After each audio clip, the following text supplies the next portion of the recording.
여러분 반갑습니다. 저는 우리 모임에서 세워진 기독교 대안학교인 디모데학교에서 청지기로 하나님의 청지기로 섬기고 있는 이상은 형제입니다. 오늘 여러분과 함께 말씀을 나누게 돼서 매우 기쁘게 생각합니다.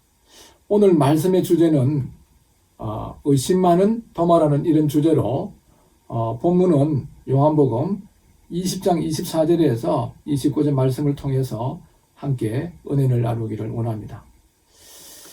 20장 24절에 보면은 12제자 중에 하나로서 디도모라 불리는 도마는 예수 오실 때 함께 있지 아니한지라 이 말씀이 나오는데 도마는 예수님의 12제자 중에 한 명이었습니다. 그의 이름은 도마라 부르기도 하고 어떤 경우는 디도모라도 불렀습니다. 도마는 히브리식 이름이고 디도모는 헬라식 이름입니다. 똑같이 그 이름의 뜻은 상둥이라는 이런 의미를 갖고 있습니다. 아마 도마는 출생해서 상둥이로 이렇게 출생했던 것 같습니다. 그는 갈릴리의 어부 출신으로서 요한과 함께 자라놓은 그러한 청년이 아니었나 생각이 됩니다. 이 도마에 관한 이러한 기록은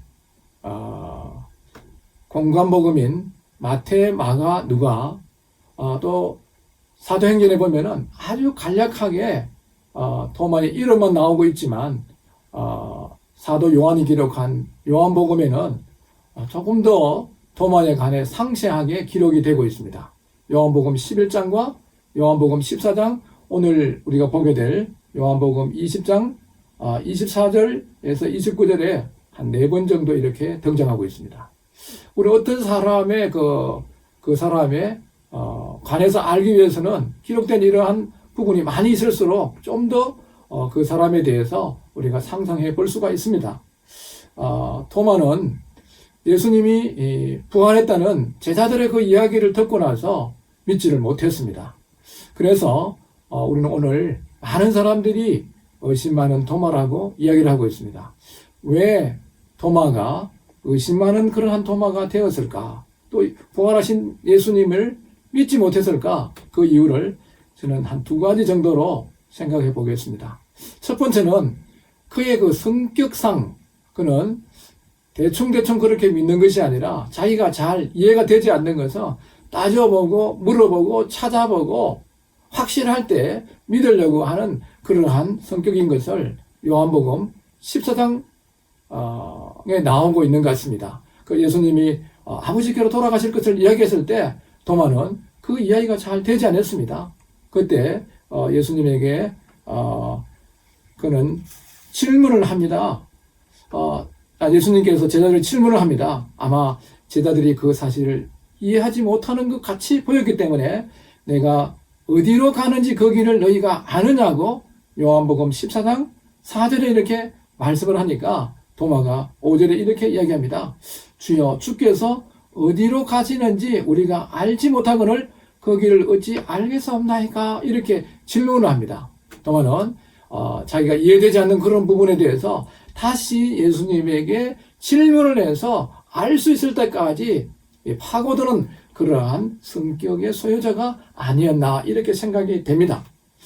그런 이 제자들이 다른 10제자들이 예수님이 부활했다는 그 말을 듣고 나서 며칠 전 그 십자가 위에서 처참하게 죽으시고 장사된 그 예수님이 부활했다는 말을 그의 마음속에 믿을 수가 없었습니다. 자기는 요한복음 20장 25절에 말씀한 대로 내가 그 손에 못자국을 보며 내 손가락을 그 못자국에 넣으며 내 손을 그 옆구리에 넣어보지 않고는 믿지 아니하겠노라 하고 했을 때 그것은 그의 성격적인 확실하지 않는 것은 믿지 않으려고 하는 그의 성격적인 그러한 이유도 있었지 않나 생각이 됩니다. 또 하나 다른 이유는 뭔가 하면요. 요한복음 20장 오늘 본문의 24절에 보면은 도마는 예수 오실 때 함께 있지 아니한지라 그랬습니다. 우리 주님은 언제든지 우리에게 믿을 만한 그런 증거를 주시고 확신을 주시는 이러한 분이신데 예수님이 십자가에 죽으시고 3일 만에 부활하신 안식 후 첫날 그 주일 저녁에 제자들이 함께 모였을 때 도마는 그곳이 없었던 것입니다. 함께 있지 않으므로 의심 많은 도마라는 이런 별명을 갖게 된 것을 보게 됩니다. 우리도 정규적인 이러한 집회가 있을 때 꼭 함께 참여하는 것이 굉장히 중요한 일이죠. 이 코로나19로 인해서 많은 사람들이 예배당에 우리 함께 모이지 못하는 이런 경우가 생기는 것입니다. 우리가 이제 오랫동안 모임에 잘 참석하지 못하게 되면은 우리도 도마처럼 의심할 수 있는 것입니다. 그래서 히브리서 10장 25절에 보면은 모이기를 피하는 어떤 사람들의 습관과 같이 하지 말고 그날이 가까움을 볼수록 더욱 그려 하자고 말씀을 했습니다. 참 감사하게도 26절에 보면은 여드레를 지나서 제자들이 다시 집안에 있을 때 도마도 함께 있고 문들이 닫혔는데 예수께서 오사 가운데 서서 이르시되 너에게 평강이 있을지어다 이렇게 말씀을 하고 계십니다. 이제 여드레를 지났다는 것은 바로 예수님이 부활하시고 난 두 번째 주일입니다. 이날이 낮인지 저녁인지는 알 수 없지만 여드레를 지나서 다시 제자들이 집안에 있을 때 도마도 함께 있었다 그랬습니다. 이제 회의에 차있던 실에 빠져있던 도마는 다시 제자들과 함께 모여 있었습니다. 문이 닫혀 있는데 주님이 나타나셔서 가운데 서서 이르시되 너에게 평강이 있을지어다 하시고 도마에게 너 손가락을 이리 내밀어 내 손을 보고 너 손을 내밀어 내 옆구리에 넣어보라. 그리하여 믿음 없는 자가 되지 말라고 이렇게 말씀하신 거예요. 그 의심하던 그 도마에게 주님께서 못 박힌 손과 그 옆구리를 보여주셨습니다. 그걸 본 도마는 정말 우리 주님께서 나 같은 이런 죄인을 위하여 저렇게 상처를 받으시고 고통을 받으시고 죽은 자 가운데서 부활하신 그 주님을 만나게 되고 나서 그에게 의심이 다 떠나버린 것이죠. 그 예수님의 손과 옆구리 이 창자국을 보게 될 때 도마는 더 이상의 회의를 품을 수가 없었습니다. 그걸 보면서 주님의 자기에 대한 사랑을 깊이 느꼈지 않나 생각이 됩니다. 그 의심은 다 떠나가 버리고 저 창자국에 창에 맞은 옆구리에 찔린 창자국 못 박힌 그 손을 볼 때 주님께서 변함없는 사랑으로 자기를 사랑하고 계신 것을 느낄 수가 있었습니다. 우리 주님은 의심 많은 도마에게 확신을 주시고 지금도 변함없이 우리를 사랑하고 계십니다. 그분의 사랑은 끊을 수 없는 변함없는 다함이 없는 영원한 그러한 사랑인 것입니다. 로마서 8장 35절과 39절에 보면은 누가 우리를 그리스도의 사랑에서 끊으리요 환난이나 공고나 박해나 기근이나 적신이나 위험이나 칼이나 높음이나 깊음이나 다른 어떤 피조물이라도 우리를 우리 주 그리스도 예수 안에 있는 하나님의 사랑에서 끊을 수 없다는 것입니다. 우리 주님은 도마에게 확신을 주실 뿐 아니라 내가 이렇게 변함없이 끊을 수 없는 이런 사랑으로 너를 사랑하고 있다고 말씀하고 있는 것이죠. 오늘도 우리 주님은 우리를 변함없는 사랑으로 영원한 사랑으로 우리를 사랑하고 계신 것을 저희들은 알고 있습니다. 이사야서 49장 15절에서 16절에 보면은 여인이 어찌 그 젖먹는 자식을 잊겠으며 자기 태선난 아들을 긍휼히 여기지 않겠느냐. 그들은 혹시 잊을지라도 나는 너를 잊지 아니할 것이라. 내가 너를 손바닥에 새겼다고 말씀하라고 했습니다. 주님의 그 사랑 손바닥에 새겨져 있습니다. 옆구리에 새겨져 있는 것이죠. 이것을 보고 난 도마는 이제는 의심자가 아니라 하나님을 경배하는 경배자로 바뀌었습니다. 28절에 보니까 도마가 대답하여 이르되 나의 주시오 주님이시오 나의 하나님이시라는 거예요. 그 주님의 놀라운 그 사랑을 그 주님이 십자가 못 박힌 그 못자국을 보게 될 때 이제 의심자가 경배자로 바뀌는 것이죠. 이 놀라우신 주님이십니다.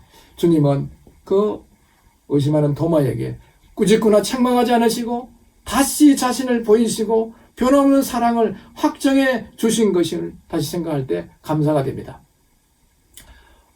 여기 또 말씀해 보면은 19절 말씀에서는 요한복음 19장 20장 19절에 보면은 이날 곧 안식 후 첫날 저녁 때 제자들이 유대인들을 두려워하여 모인 곳에 문을 닫았다 그랬습니다. 그 첫 번째 저녁에 부활하신 주일 저녁에 제자들은 유대인들을 두려워하는 가운데 그곳에 모여 있었습니다. 그런데 26절에 보면 여드를 지나서 제자들이 다시 집안에 있을 때 도마도 함께 있고 여기는 두려웠다는 말이 없는 것입니다. 우리가 부활하신 주님을 알기 전까지는 우리가 주변을 보고 환경을 보고 상황을 보게 될 때 우리를 두렵게 하고 우리를 무섭게 하는 그런 일들이 있습니다. 그렇지만 이 열 제자들은 이제 죄와 사망의 권세를 이기시고 부활하신 예수 그리스도를 보았기 때문에 그들은 두려움이 없었습니다. 그들은 기쁨으로 그 자리에 모여서 주일날 모여서 주님을 기억하는 그러한 시간이었던 것입니다. 주님께서 그들 가운데 나타나셔서 평강을 빌어주신 것이죠. 오늘 우리가 살아가면서 많은 젊은이들이 우리는 이 미래에 다가올 졸업 이후에 진로와 취업, 결혼 등으로 인해서 두려울 때가 있습니다. 어떻게 어느 곳에 취업을 해야 될 것인가? 또 어떻게 누구와 결혼을 해야 될 것인가? 나의 미래에 대해서 우리는 두려움에 쌓일 수가 있습니다. 우리는 두려워할 필요가 없습니다. 염려할 필요가 없습니다. 왜 그렇습니까?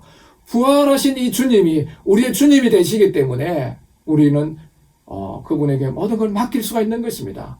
베드로전서 5장 8절에 보면은 너희 염려를 다 주께 맡겨버리라. 주께서 너희를 긍구하신다고 말씀하고 있습니다. 혹 두려움 가운데, 혹 토마처럼 의심 가운데, 회의 가운데 빠져있는 그런 분은 계시지 않습니까? 주님은 부활하셨습니다. 이 예수님이 부활하신 것은 한두 사람이 본 것이 아니라 예수님의 12제자가 보았습니다. 그리고 육신의 동생이었던 야고보, 예수님이 살아계실 때 믿지 않았습니다. 그러나 부활하신 그 주님을 보고 나서 자기 형이 아니라 정말 하나님이 보내신 메시아 그리스도인 것을 믿었던 것입니다. 그리고 야고보는 그 야고보서를 기록했지 않습니까? 그리고 예수님을 잡으러 다니던 바울도 다메섹 도상에서 부활하신 예수 그리스도를 믿고 나서 그의 생애를 온전히 복음을 위해서 살아갔던 것입니다. 우리 주님은 말씀하십니다. 예수께서 이르시되 너는 나를 본 거로 믿느냐? 보지 못하고 믿는 자는 복되다고 말씀하신 것입니다. 도마는 그 성격상 함께 있지 않으므로 의심하고 다시 부활하신 주님을 보고 나서 주님을 믿었습니다. 이제 불신회의자가 아니라 경배자로 바뀌어서 예수님을 믿은 것이죠. 그리고 말씀합니다. 보지 못하고 믿는 자들은 복되다 그랬습니다. 지금 우리는 부활하신 주님을 직접 눈으로 볼 수가 없습니다. 우리는 역사적인 증거를 갖고 있습니다. 수많은 증인들을 우리는 알고 있습니다. 최소한 514명 이상의 사람들이 10번 이상 부활하신 주님을 보았습니다. 그 주님은 이 땅에서 40일 동안 부활 후 40일 동안 계시다가 성천하셨습니다. 이제 얼마 있지 않으면 다시 오시겠다고 약속하신 대로 오실 것입니다. 이 도마는 이 놀라우신 주님의 사랑을 깨닫고 이제 의심하는 불신회의론자가 아니라 정열적인 복음을 전파하는 그런 사람이 되었습니다. 바벨론과 페르시아 여러 지역에 복음을 전하고 교회를 세우고 더 나아가서 저 멀리 인도에까지 가서 복음을 전파하는 그러한 일들을 하다가 순교자가 되었습니다. 우리 사랑하는 형제 자매님들, 이제 우리 주님은 우리를 변함없이 사랑하고 계십니다. 여러분 두려워하지 말라고 말씀하십니다. 주님은 부활하셨기 때문에 우리도 도마처럼 다시 일어나서 주와 복음을 위해 살아가는 귀한 청년들이 되기를 바랍니다. 감사합니다.